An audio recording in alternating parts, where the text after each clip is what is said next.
விஜய் ஆண்டனி, அருந்ததி நாயர், ஒய்.ஜி. மகேந்திரன் உள்ளிட்ட பலர் நடிப்பில் உருவாகியிருக்கும் படம் சைத்தான். ஃபாத்திமா, விஜய் ஆண்டனி புரொடியூஸ் பண்ணும் இப்படத்தின் தமிழக உரிமையை ஆரோ சினிமாஸ் கைப்பற்றி படத்தினை தீபாவளிக்கு ரிலீஸ் செய்வதாக அறிவித்திருந்தது.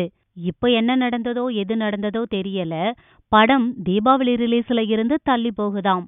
ஆக முன்வச்ச கால பின் வச்சிட்டாரு விஜய் ஆண்டனி. தீபாவளி ரிலீஸ்ல இருந்து விஜய் ஆண்டனி பின்வாங்கி சைத்தான் படத்தை நவம்பருக்கு கொண்டு சென்றார் இல்லையா? இப்போ விஷாலும் தீபாவளி போட்டியிலிருந்து பின்வாங்கிட்டாராம். கத்திச்சண்டை படத்தினை தீபாவளிக்கு ரிலீஸ் செய்ய பிளான் பண்ணியிருந்த விஷால் இப்படத்தின் ரிலீஸ் டேட்டை நவம்பர் 18க்கு மாற்றிவிட்டார். விவரம் கேட்டால் பதில் மறுக்கிறது படக்குழு.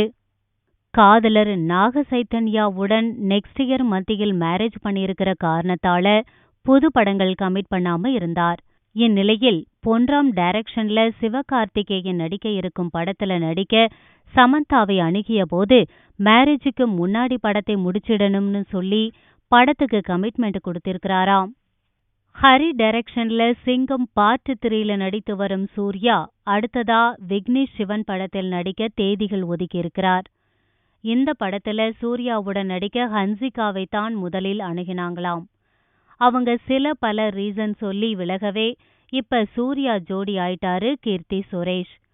விஜயுடன் நடித்து வரும் கீர்த்தி சுரேஷ் சூர்யா பட வாய்ப்பினை அடுத்து எப்படியாவது தல அஜித் பட வாய்ப்பினை தட்டிவிட வேண்டும் என கணக்கு போட்டிருக்கிறாராம். சூர்யா கீர்த்தி சுரேஷ் நடிக்க இருக்கும் இப்படத்திற்கு டைட்டில் தானா சேர்ந்த கூட்டம் என ஏற்கனவே அறிவிக்கப்பட்டு இருப்பது ஞாபகம் இருக்கும்னு நினைக்கிறேன். சியான் விக்ரம் நடிப்பில் சமீபத்தில் வெளியான இருமுகன் அவரின் கடந்த கால படங்களின் தோல்வியை மறக்கடிக்கும் அளவுக்கு வெற்றியினை தேடி தந்துள்ளதால் சற்று குஷியா இருக்கிறார். இதனால் சாமி படத்தின் 2ஆம் பாகத்தில் நடிக்க இருந்த சியான் அந்த படத்திற்கு முன் இருமுகன் டைரக்டர் ஆனந்த் சங்கர் டைரக்ஷன்ல மீண்டும் ஒரு படம் நடிக்க இருக்கிறாராம்.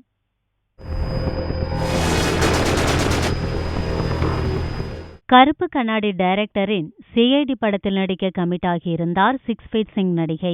சடனா படத்துல வேர்ல்டு ஹீரோவின் இளைய வாரிசு கமிட் ஆக சிங் நடிகையின் கேரக்டர் டம்மியாக்கப்பட்டதாம். இதனால சிஐடிக்கு டாட்டா காட்டிவிட்டு ஹைதராபாத் பறந்து விட்டாராம் சிங் ஆக்ட்ரஸ்.